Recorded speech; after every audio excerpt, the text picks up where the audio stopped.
Muy buenas tardes a todos los presentes. Es un placer para mí estar en estas primeras jornadas online del Círculo Mercantil de Sevilla y debo dar también las gracias a José Manuel García Bautista por dejarme participar en las mismas. Bueno, lo cierto es que José Manuel me pidió una conferencia de 25 minutos sobre alguno de estos temas que tanto nos gustan en el mundo del misterio y aquí la que he preparado para los siguientes momentos, donde vamos a poder disfrutar de una charla titulada El mago de la guerra contra Rommel y nada, espero que la disfrutéis tanto como yo a la hora de rescatar todos estos datos históricos. Así que sin más preámbulos, vamos a dar comienzo con ello.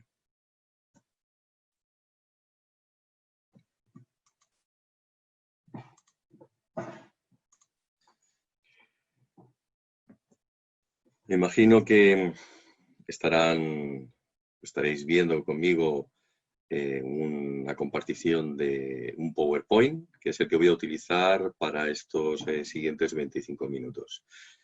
Este PowerPoint, al final del recorrido, os diré dónde se encuentra exactamente, por si alguno necesita buscar más información o ver algún dato que se ha pasado así por la superficie, dado que no hemos tenido mucho tiempo quizá de profundizar en ello, ¿no? Es una conferencia que podríamos estar más de 1 hora y media con ella porque evidentemente hay muchísima información, pero bueno, intentaremos dar una breve pincelada y hacer lo que podamos para llegar a ese minutaje que se nos ha pedido, ¿no?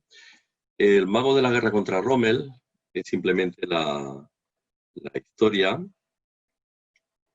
de este mago que estamos viendo en pantalla.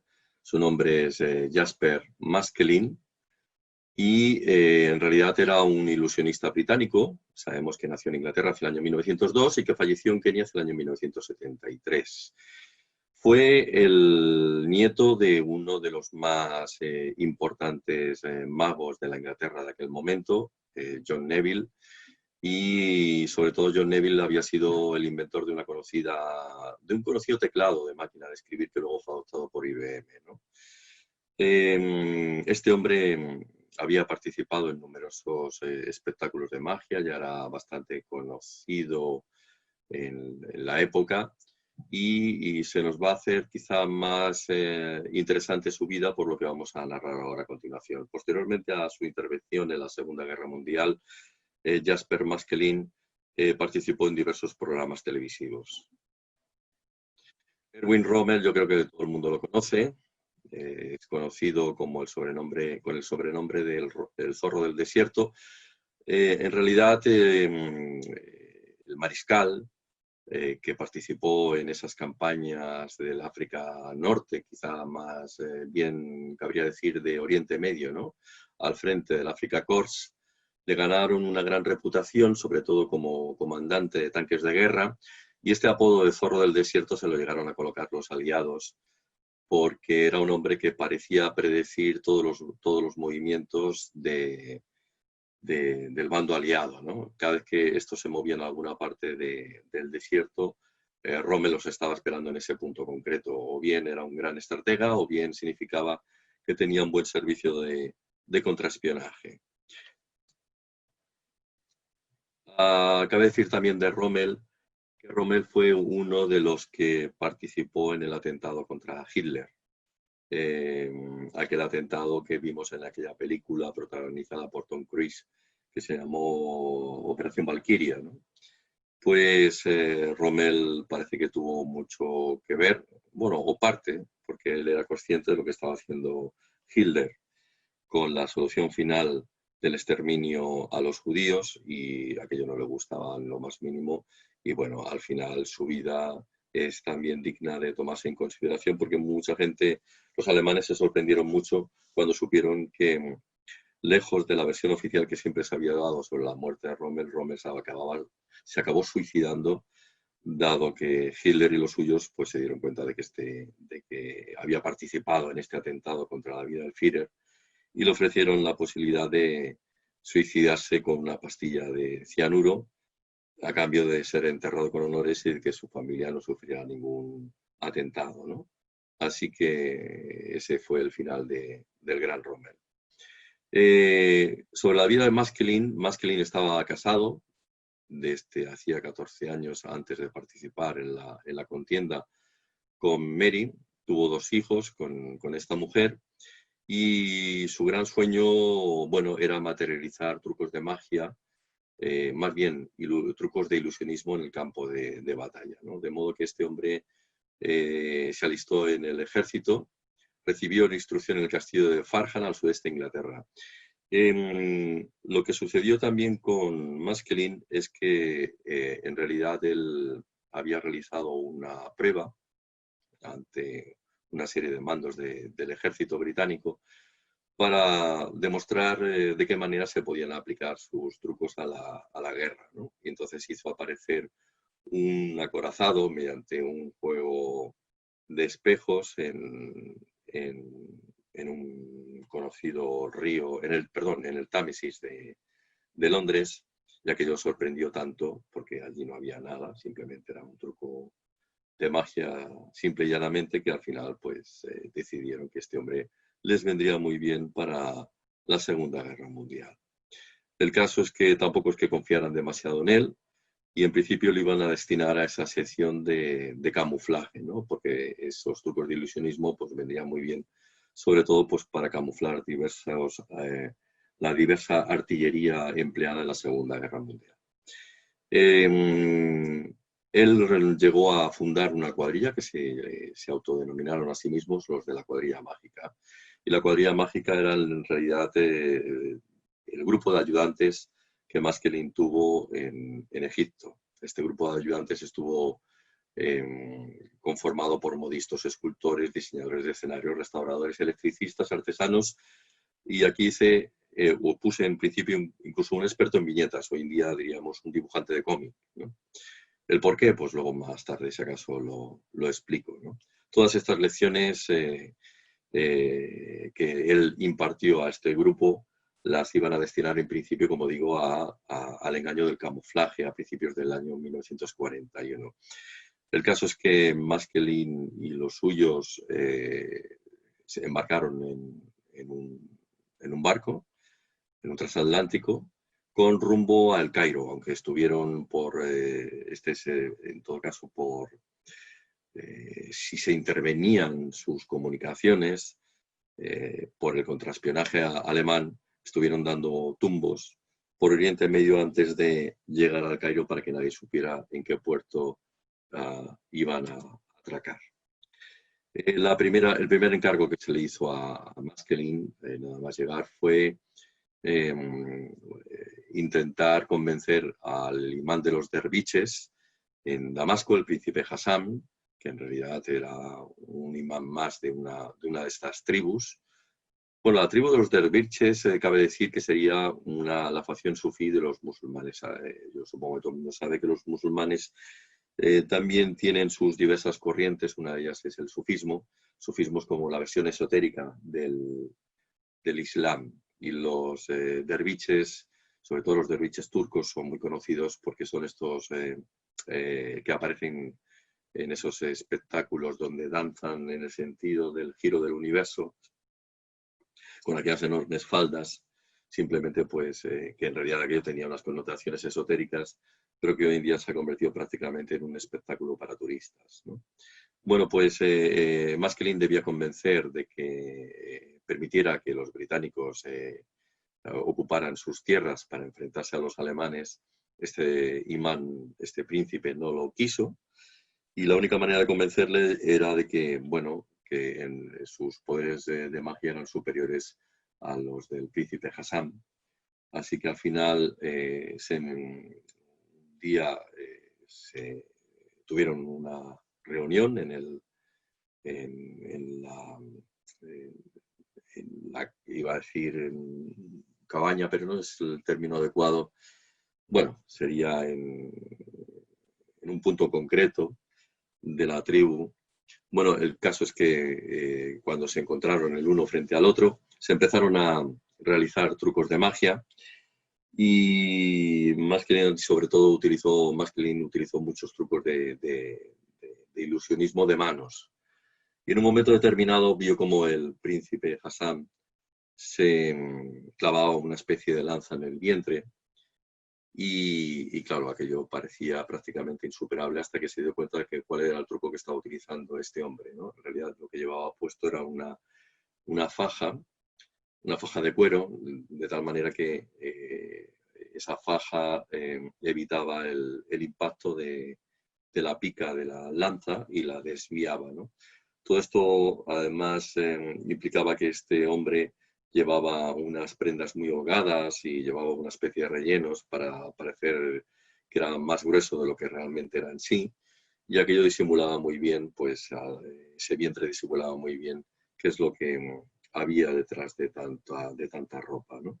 El caso es que en un momento determinado Maskelin supo cuál era el truco que estaba utilizando, se lanzó encima de este hombre, le rasgó las vestiduras y bueno, le mostró que le estaba engañando con ese vulgar truco, ¿no? Lejos de tomárselo a malas, Hassan llegó un instante en que se rió, se dio cuenta de que estaba ante un buen mago y eso implicó que le diera el consentimiento para que los británicos ocuparan esas tierras y a partir de ese instante se produjeran las primeras escaramuzas contra Roma.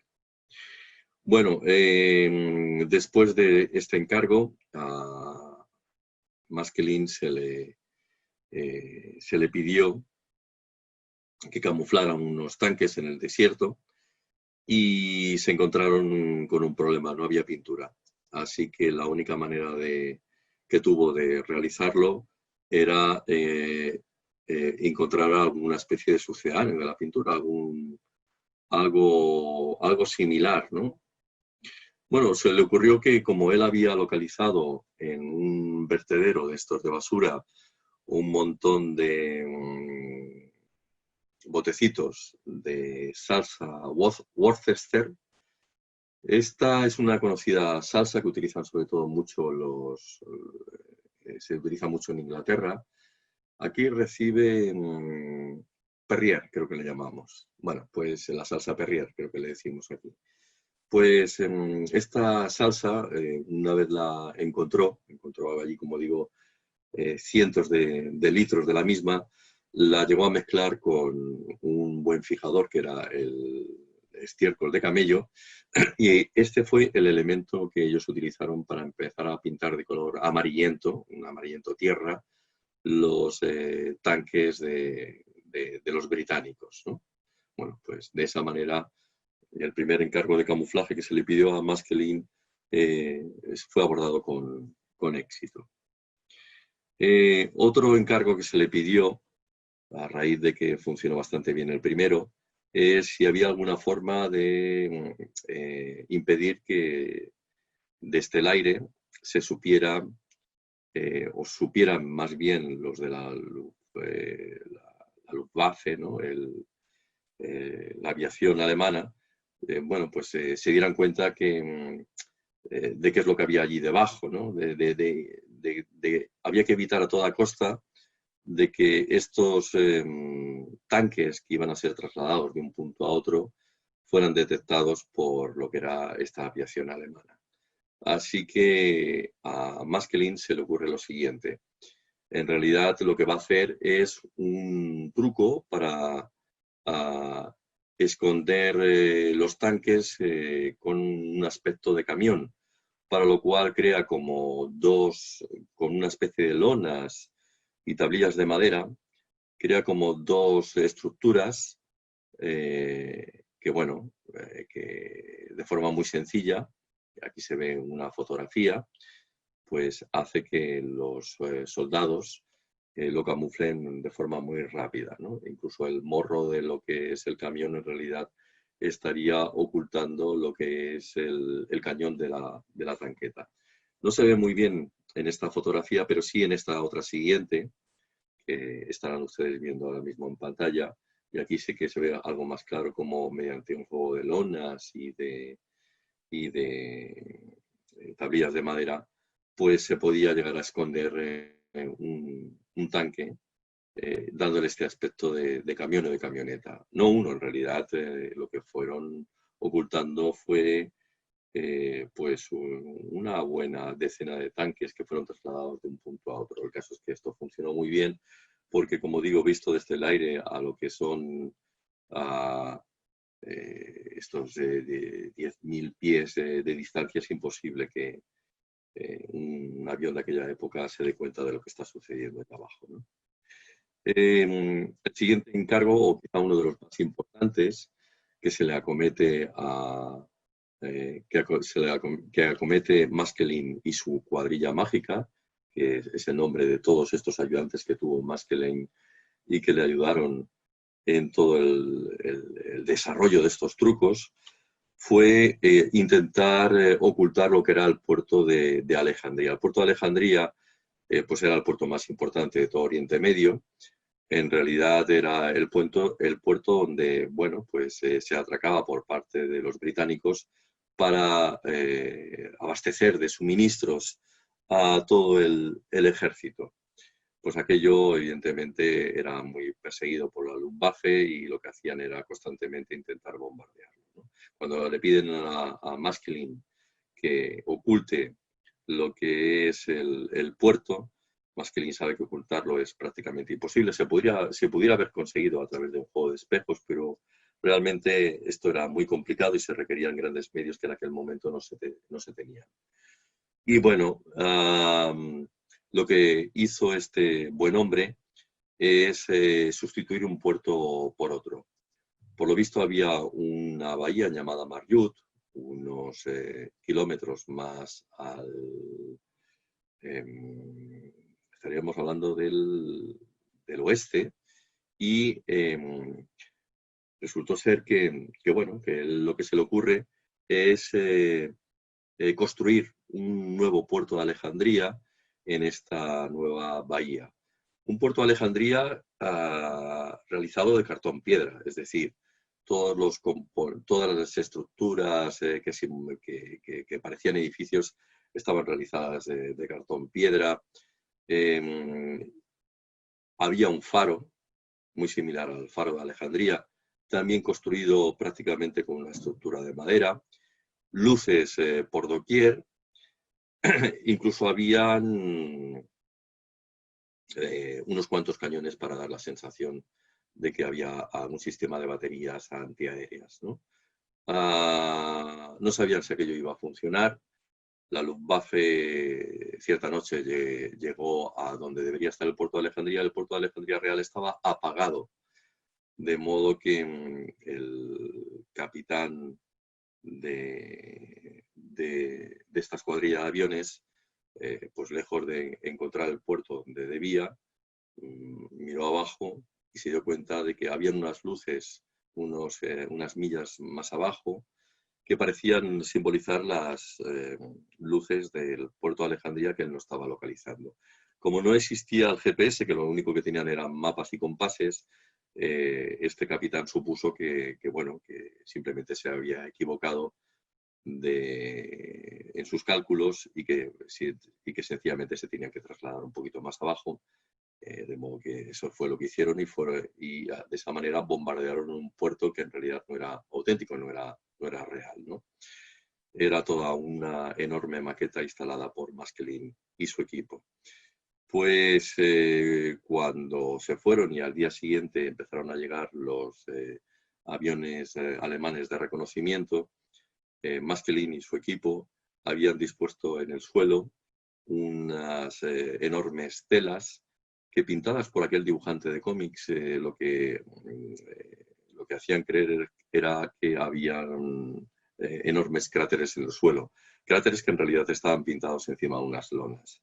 A todo esto súmale un poquito de fuego por aquí, un poquito de humo por allá, pues los aviones de reconocimiento creían que habían impactado en su objetivo, ¿no? De modo que este es el truco que estuvo utilizando Maskelyne durante una semana completa y esto les dio la sensación a los alemanes de que, bueno, prácticamente habían destruido aquel puerto de Alejandría. Recordemos que esto visto desde el aire es prácticamente imposible de que se dieran cuenta, e incluso Maestlin, que sabía en todo momento que los aviones alemanes tampoco se iban a acercar, los bombarderos alemanes, demasiado a sus objetivos, porque temían que en cualquier momento la artillería les acabara pues sacudiendo, ¿no? Lo que hizo fue utilizar pirotecnia, que él detonaba remotamente para que todavía diera más la sensación a todo este grupo de alemanes de que ellos habían impactado en los objetivos que se les habían dispuesto. Aquí en esta otra diapositiva, aquí, bueno, lo que estoy mostrando es otra de las múltiples aplicaciones de estos ilusionistas en la Segunda Guerra Mundial, porque no será, Maestlin es uno más de la enorme cantidad de trucos y engaños que se utilizaron en la Segunda Guerra Mundial, y era bastante habitual ver cómo se construían maquetas como esta, ¿no? Aquí lo que estamos viendo es un tanque inflable. Incluso se le pidió a Maestlin que realizara submarinos, acorazados, elementos todavía más monstruosos para que, bueno, pues desde, como digo, desde el aire o simplemente con unos buenos prismáticos, las tropas del ejército de Rommel pensaran desde la lejanía que habían una enorme cantidad de tanques o de acorazados que estaban dispuestos a enfrentarse a él, ¿no? Aquí se ve uno de estos tanques inflables que se utilizó en otra guerra, no precisamente en esta, pero bueno, es simplemente para que nos hagamos una idea de cómo funcionaba el arte del engaño. Otro de los quizá elementos más discordantes, y lo que hace que todavía hoy en día muchos historiadores se pongan en duda si realmente la historia de Maestlin es cierta, es lo que sucedió en el canal de Suez, porque se le pidió a Maestlin que camuflara por completo el canal de Suez. Evidentemente esto era prácticamente imposible, ¿no? El canal de Suez, recordemos, es el que se conecta al Mediterráneo con el Mar Rojo y que tiene 150 kilómetros de longitud. Por supuesto, esto para Rommel era un caramelo y había que bombardearlo. Así que la única cosa que se le ocurrió a Maestlin fue colocar 21 reflectores que él había localizado, que a su vez cada uno de estos reflectores tenía estaban compuestos por unos elementos muy similares a los LEDs actuales, que darían un total de unos 24 enormes LEDs dispuestos dentro de un reflector, que a su vez cada uno de estos reflectores estaba embuido dentro de una especie de embudo de espejo, y por la parte de la parte inferior de este embudo de espejo, que a su vez contiene estos 24 elementos tipo LED, que conformarían una especie de gran lámpara, como digo, por la parte de abajo habría un motor gigantesco que oscilaba. Aquí en la fotografía se ve algo, y todo esto responde a un sencillo truco óptico. Había que colocar estos 21 reflectores a lo largo del canal de Suez, enfocados directamente al cielo, con estos motores, para que cuando llegara la noche, que es cuando los aviones de la Luftwaffe se solían acercar a los objetivos, porque era el momento en el que supuestamente no se les veía, era el momento idóneo para atacar. Pues los reflectores se ponían en funcionamiento, aquellos reflectores empezaban a oscilar hacia el cielo y generaban tantísima luz, tanta, que deslumbraban a los aviones, a los pilotos. De modo que los pilotos, por mucho que intentaran acercarse, no veían qué es lo que estaba sucediendo abajo, porque lo único que tenían es un enorme espectáculo de luces estereoscópicas que estaban constantemente girando sobre sí mismas para intentar deslumbrarles, de modo que era prácticamente imposible acertar en esta cortina de luz.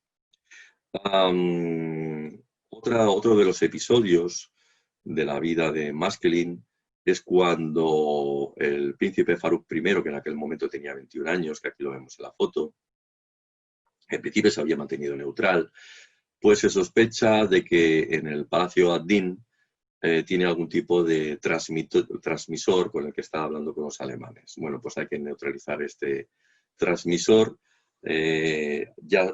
Jasper Maskelyne también está colaborando en aquel momento con el MI9, el servicio de espionaje inglés, y entonces la única idea que se le ocurre es ofrecerle un espectáculo de magia al príncipe Farouk para que les permitan prepararlo y colarse en una de las salas de su famoso palacio. Y justo cuando está allá, bueno, pues ven que sus ayudantes sí tienen acceso a algunas salas, pero hay otras que les están prácticamente vetadas, cerradas.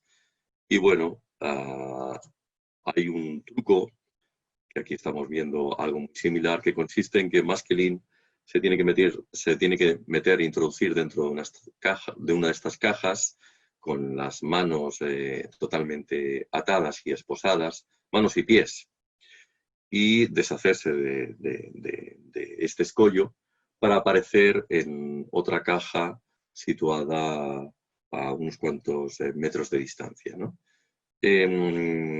Este truco lo solía realizar en 6 minutos y lo que hizo Maskelyne fue meterse en la caja, deshacerse rápidamente de las esposas, salir por una trampilla trasera que daba una cortina y a partir de ahí empezar a moverse por el palacio para acceder a esas habitaciones que les estaban selladas, y para ello, como digo, solamente disponía de 6 minutos que aprovechó íntegramente para intentar localizar la radio y sobre todo la antena transmisora, cosa que consiguió porque ya tenían sospechas de que había de que en una de esas habitaciones podía estar.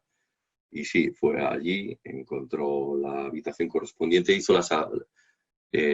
accedió a la misma, hizo unas cuantas fotografías para ver sobre todo la electrónica del transmisor. Prácticamente llegó con el tiempo muerto a la caja donde debía aparecer, apareció justo en el último segundo, como el que dice, y bueno, eso le permitió a Maskelyne superar de nuevo una de estas pruebas que se le habían encomendado y entregar a los suyos unas fotografías donde se averiguaba, donde se veía cuál era el tipo de transmisor electrónico que estaban utilizando o que estaba utilizando este príncipe para entablar relaciones con los alemanes, lo que les permitió finalmente interceptarlo, ¿no? Como tampoco disponemos de mucho tiempo, vamos a intentar ir resumiendo. La batalla del Alamein fue una batalla decisiva porque lo que se le va a pedir sobre todo a Maskelyne es que cree sobre todo un ejército falso. No solamente creó un ejército falso de maniquíes, sino que creó barracones, depósitos de agua, una vía de tren que era totalmente falsa, un oleoducto, en fin, un enorme conglomerado de pega que fue disponiendo en diversas partes del desierto.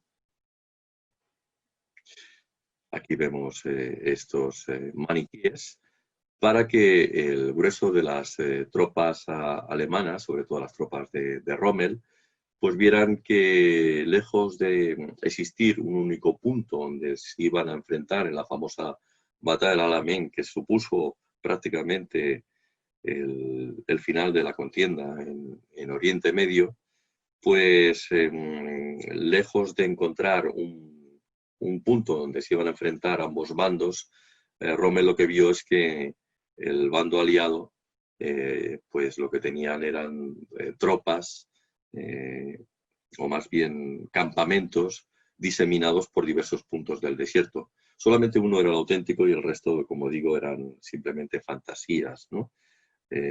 Simplemente era puro engaño.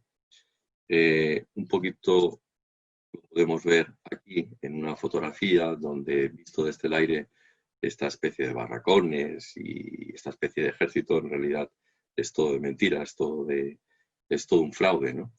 Pero, como digo, había diversos puntos en el desierto que hicieron que Rommel tuviera que distribuir sus tropas por estos otros lugares, lo que le permitió a Montgomery enfrentarse a un mermado ejército de Rommel, que había tenido que dispersarse en varios puntos y acabar venciendo en esa famosa batalla del Alamein. Bueno, pues esto quizá, pues este punto es el que hace que muchos historiadores se pongan en duda si realmente esto sucedió, porque resulta tan fantasioso, o al menos podemos creer que es tan fantasioso, que para algunos historiadores,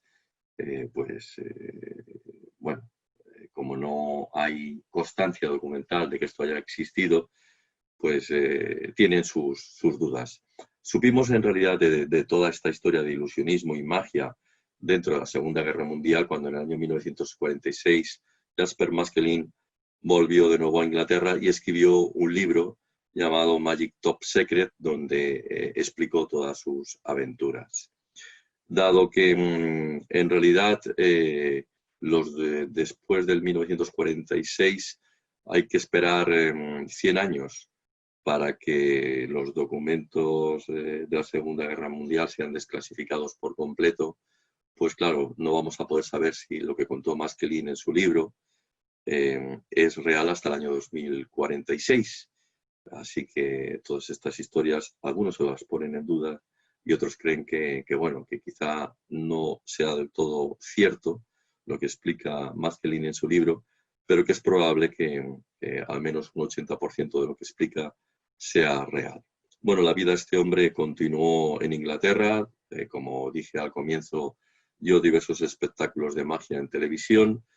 Todavía tuvo tiempo para enfrentarse a un grupo insurgente en una colonia británica de Kenia, donde de nuevo fue, fue contratado con su uniforme de mayor para que volviera otra vez a intervenir.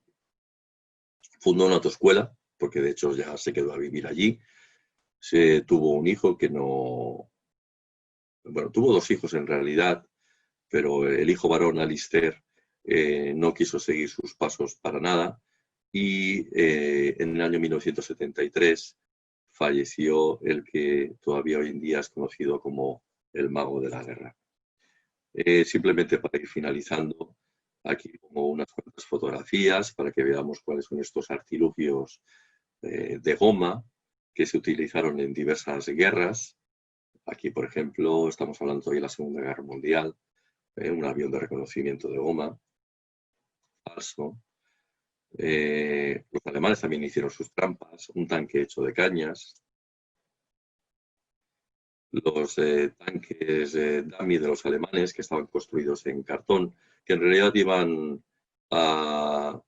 iban superpuestos o bien a motocicletas o bien a coches de la época, automóviles, como podemos ver aquí en la siguiente foto. Aquí un tanque de goma, uno más, de las tropas británicas, como los utilizados precisamente por Jasper Maskelyne.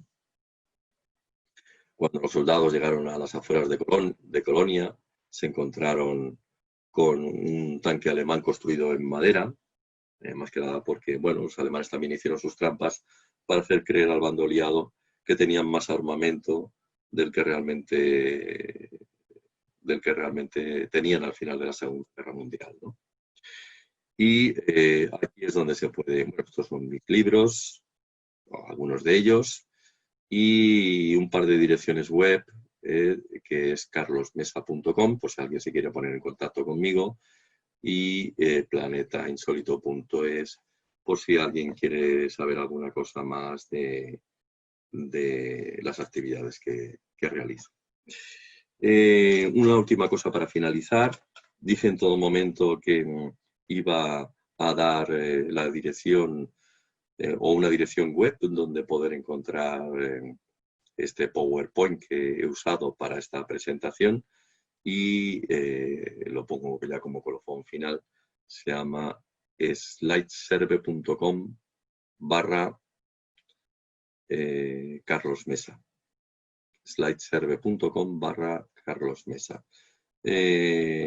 slideserve.com/Carlos Mesa. De todas formas, en la web de Planeta Insólito que acabo de proporcionar hay un enlace en el menú superior que pone presentaciones, y también lo podéis localizar o lo pueden localizar.